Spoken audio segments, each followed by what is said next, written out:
What's your manager? And the show, I know. Who can say about me for my agenda? What is an agenda? What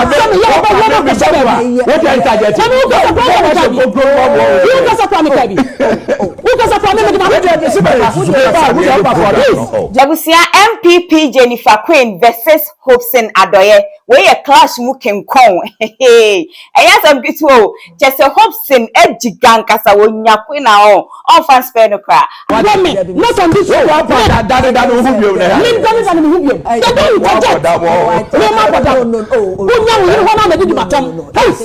If you respect your wife, let's talk ghtrends. And any first time I pop into a video, I'm also subscribe. I'm a click on notification bell for latest updates on Facebook. As let's talk ghtrends and TikTok also. As let's talk ghtrends video. I'm a for share any comments we are one way. Comment section or Eddie and Mammy. Ebusia ye nim se Hopeson Adorye die no ye NPP ni mapa say.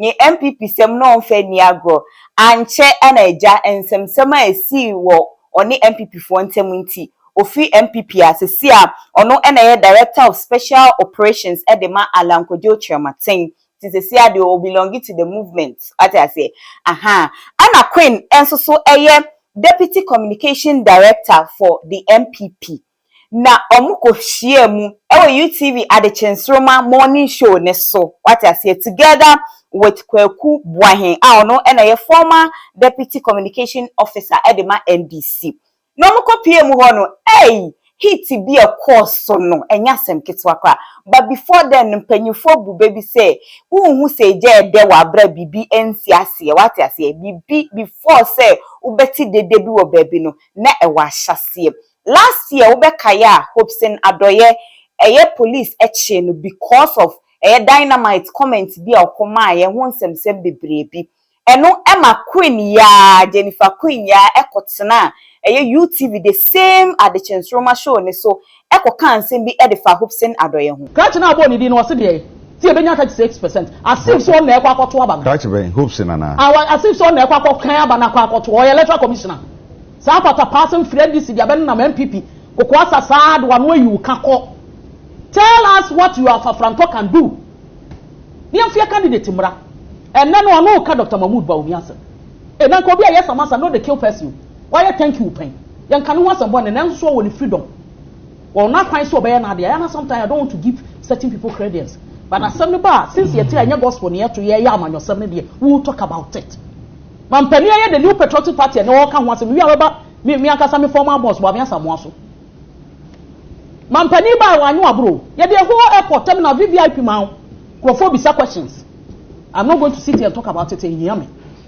Mampani wanyu abro e bimpo cry ne Dr. Mahmoud Bawuya mo de mani ansa no wato ano twa apia de atim so mudi na atam no makwa kubu anya betena nya bi ka no e bi kro na ka bi ma na this position ma na free won senti no wo di atam wo twantan to candidate yes, Queen, all describing Hopeson Adorye no can say on person obeboni dimpo. What I say, not just say ni ye binasa sembi wo hoda dane obi animu am. Now recently ya DSC enede ya say abedani issue ankofo akofa sa last year de na ba ne say. NDC Honorable Sam George any His Excellency John Dramani Mahama IT won sema omoka so mbetwe ni youth no say de be ya IT omobeye good no. And on a Hopeson say NDC fiti dada nyina digitization no your man kasa agenda but as a moment to me am portray ni ye and no NMA NPP edebeye news nti ni nsema o kan no eni enya me nwanwa se omo asa abai da digital front no ebetimi asa hu bigger expansion than we've seen. I'm a bit confused here. Almost foundation of lay and be area dear we here anti MPP digitalization. Yeah, digitalization.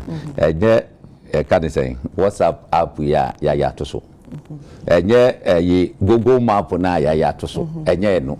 But then the dear I just say what me I move 1 or 2 before so betima use way no. There must be what ICT so one year ICT near digital infrastructure na ebia wonti ase so won ye no but omo ye ICT ni de omo no omo ti ase some infrastructure na ebehia am yetimi up in this digitalization here. Create app and all that's that. Right. Or no. That just say. Nendisi aye dada. No maye. Just say. Just say be a maye 200%. But more and just say. Ye and I make a say. The laying of fiber optics through the eastern western corridors to the north, no, John Mahama.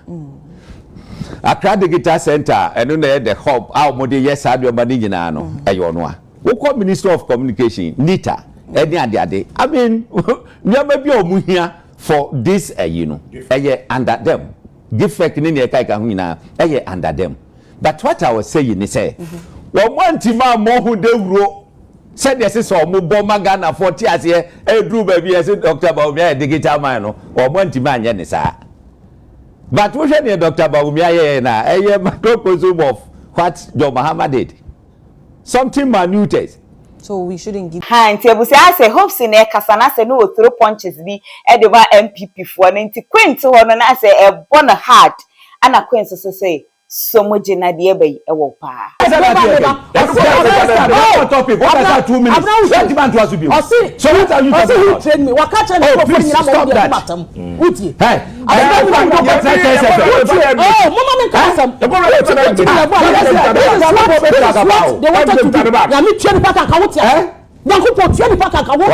look at look at also now training me. Look at it. Fair enough, Footy. Look at it. Also now training me. Fair enough. Everybody watching knows that Hopeson is training. Training obi.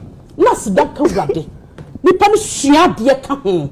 No upgrade no wo kodu ba bia. E wo se wo so kran ka so hia nipa na. E sew aka de ama nipa no. Na wo hunu se. E tu nipa na di buama no. Ah, na wo ba ha ba bo. Sa this is how you. Ana ma kase ti. E bra bia ya. Wo ba ha bo. So obi a wo se bia. Sa cheche hu na ba ya no be wo wa kwa kotu odu mo. Sa ni go. Ya ti national television show. Okay, yes I do na me wo wa kwa kotu odu. It's a planting. So na go me. Be bo how. What are you saying? What are you saying?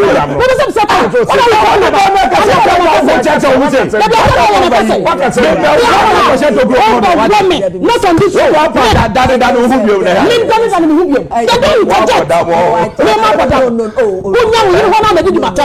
think it's too strong. If you respect your wife, respect her.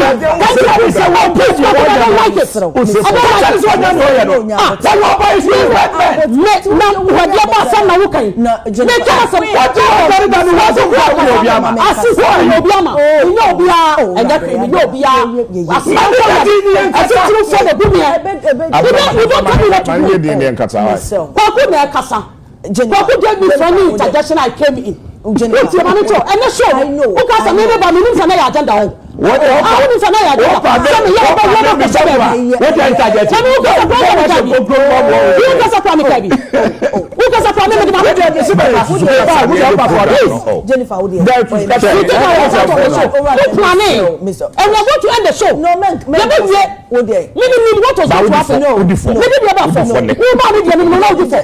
you talking about? I think unfair to me. I am not being unfair to you. When they interjected me,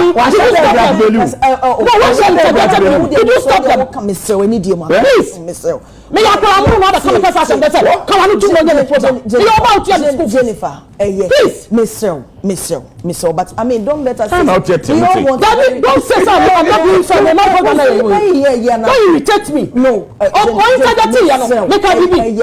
Also, men kwane. They're not. I want you proof. Yes, sir. No, watch the baby. People are kwana. Sam, what buy what power? Oh, what buy what you do? Man, you say about it. What buy what much? I was for Madaro, my dad, would say, "Why the bus is here." Abusia ai eyasa bikitu o say queen ejiga ye na chese o kasa na Hopeson say me be pushi wama ye nyasa bikitu national television so papa penyini ne maame penyini eyasa bikitu o edo mumienu de na chese ebufuo na papa na nkofo bisa say adenti na hit ne start ye no UTV ankati show no no man kwanko solve issue before but ni nyina mu no ye nyina ya de ani ahu bi enya asem keto akra we clash mu pro max kire say Hopeson nya kwena on the punch as I say enya asem keto akra ye be sure say amanyosem enye ntokwa gidi ye na esa na akoye style nkra hwe bia o na asem pese mo chem kra ne say yes say ye be kwara but any kwan say the banisa me de mani evidence mechi any update be for ba me de beba be sumo me ka also be follow Facebook as let's talk GH man na TikTok so as let's talk GH share video we ama fofra be share na comment bi anso awo no waja e comment section e de ama me din e de na na ekwa santo a makram